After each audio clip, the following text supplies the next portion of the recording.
What's going on YouTube? This is your boy Jay the Trucker, and I'm gonna make a video about the difference between swift transportation and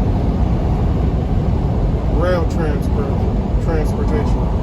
I got a lot of people inboxing me, leaving comments, so I figured I'd make a video and put them two in comparison. So, yes, I started out with rail transport, I'm sorry. It's been a little minute, but I started out with rail transport, and I'm going to give my review on how I feel right now. It's November 2nd, 2021. Rail transport was definitely a good company.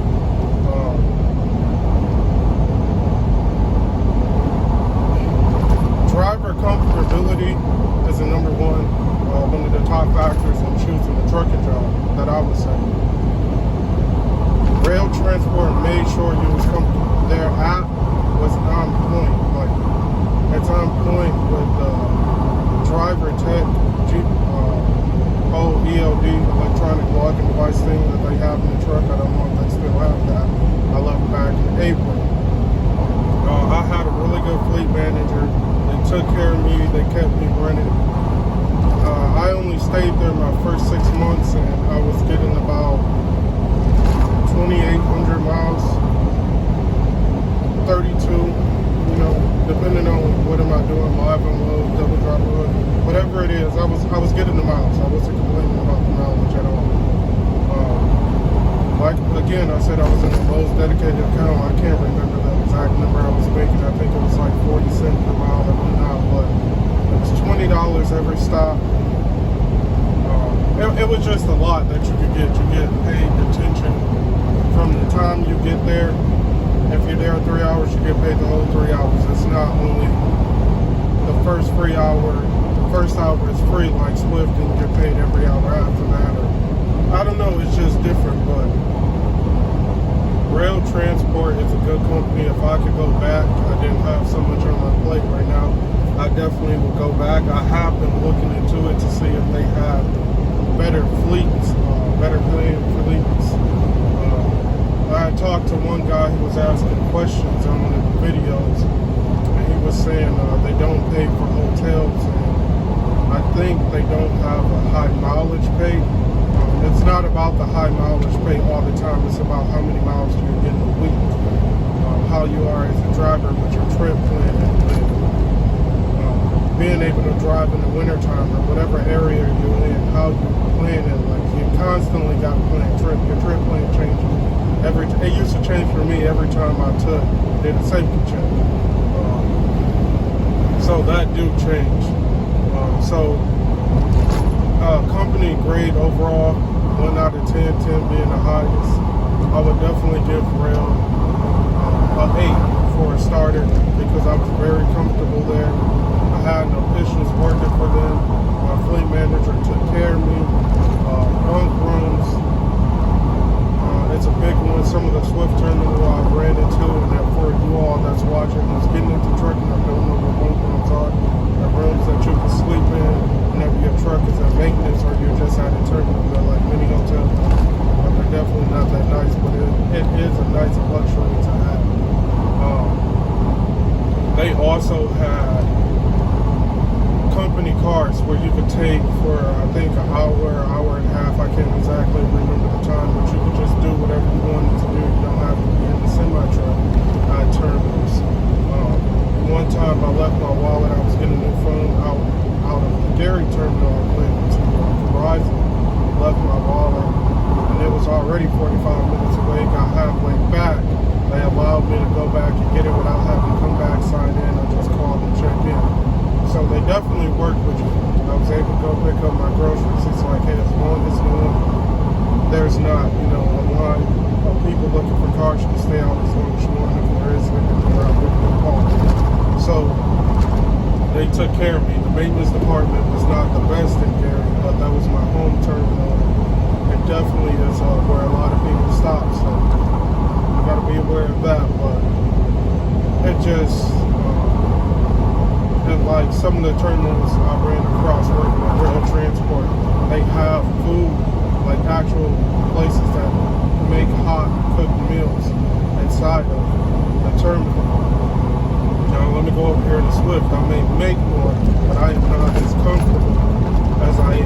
as I was with Roehl. Swift is not bad, but they just have so much you have to learn. By me coming in as an already experienced driver, my orientation was 1 day.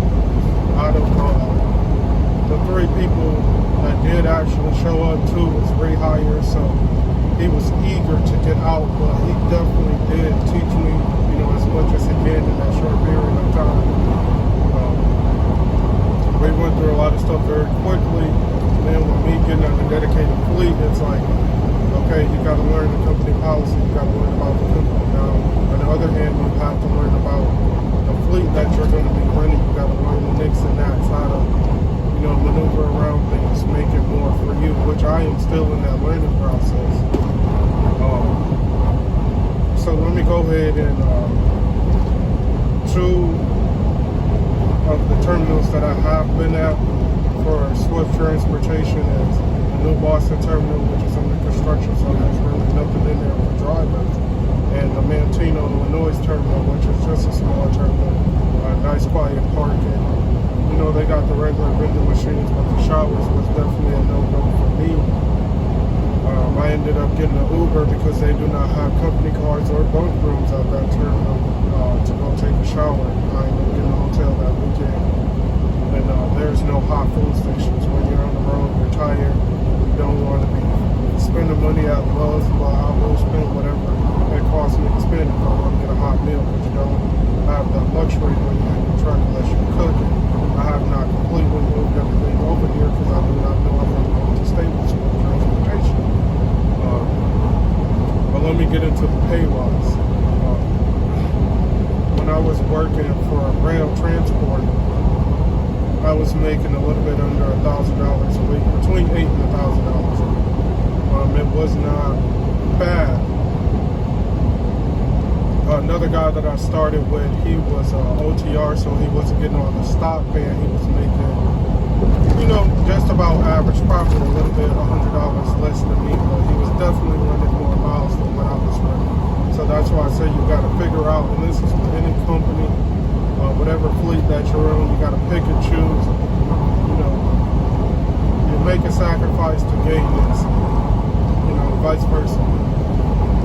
You definitely got to pick and know the knowledge, form a relationship with your fleet manager, because ultimately they control your check. They're dispatching you, form a relationship with your planners, which I have that down packed at Roehl Transport. I'm still new and they barely answer phones for transportation. But I'm a driver, I trip plan, so if I have any concerns or anything that's going on, I can shoot them a message or whatever I feel is best to support back.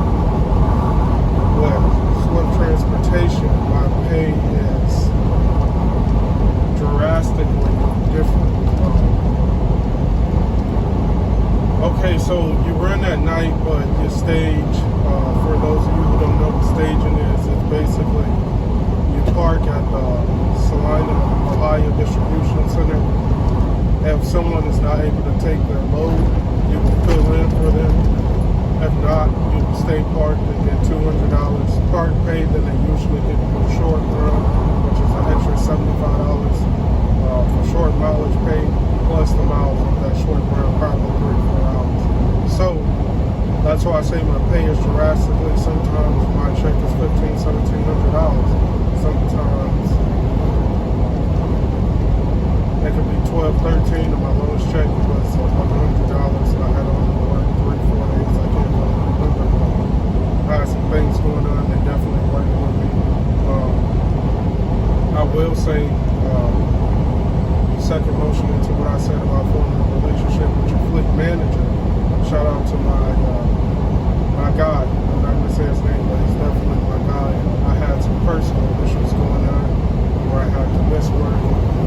Just had a lot going on. I'm not going to get into detail about that, but he definitely took care of me. He bent over backwards to make sure that I had drivability within the fleet. You can't say within the whole company because I haven't been to that many terminals, haven't ran into any issues so far. Hopefully not, but he definitely makes sure he takes care of me. So Randy, if you guys ever join the Salina, Ohio Ferguson fleet, drive in.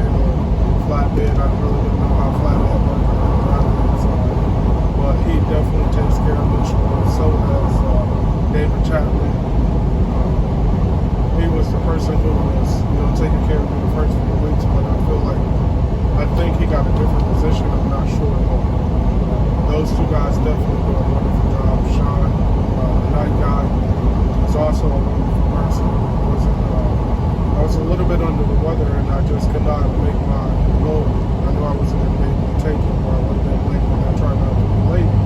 So I spoke with him. He definitely took care of me. There was no issues at all. So they definitely work with you guys as long as you're willing to work.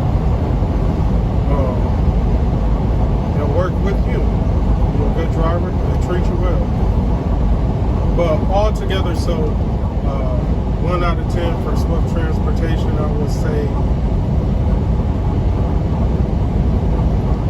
a 7. I'm not going to say and this is just my personal experience. The company is so large and they have so many different divisions. It's just like you kind of got to learn on your own. Maybe it's different for people who go out with a mentor, a trainer the first 3 weeks or whatnot. They can tell you the nicks and nats to make the company a little bit easier.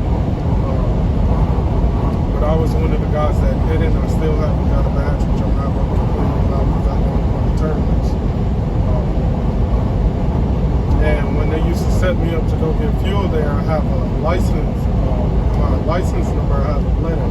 They never told me it was that number that shift to whatever letter you needed to be. So I used to avoid that all the time, even if it had to take me out the way, but I learned something new. I'm trying to think of what else I can let you guys know. So, like I said, you want the driver comfortability with a decent pay, which was Roehl Transport. I'm actually looking into them. We're even thinking about relocating to the southwest part of Michigan to find something so I could be a little bit more local or come home daily. Or even if I'm working in my home area, I can take my 10-hour breaks at home. I'm a family-oriented man. Yes, I have kids, so I do a lot with my kids. I miss my kids at times, but you'll definitely... I've been doing this for a year. I have my, like I say in every video, I have a love-hate, bittersweet relationship with trucking. But yeah, I'm looking into relocating. It's when you're out here trucking, guys, every company is different for every driver. It's the driver needs that counts. So just to wrap this video up, I hope this is a better video to help distinguish both of them. And as I go along farther, I will definitely be making more videos. And I'll start including when I work for the owner-operator and when I work for XPO Logistics, which is an LTL company. But again, I want to say thank you guys for all the support, the comments, questions. Like, subscribe, hit that notification bell. I'm out here to help you guys. Stay tuned.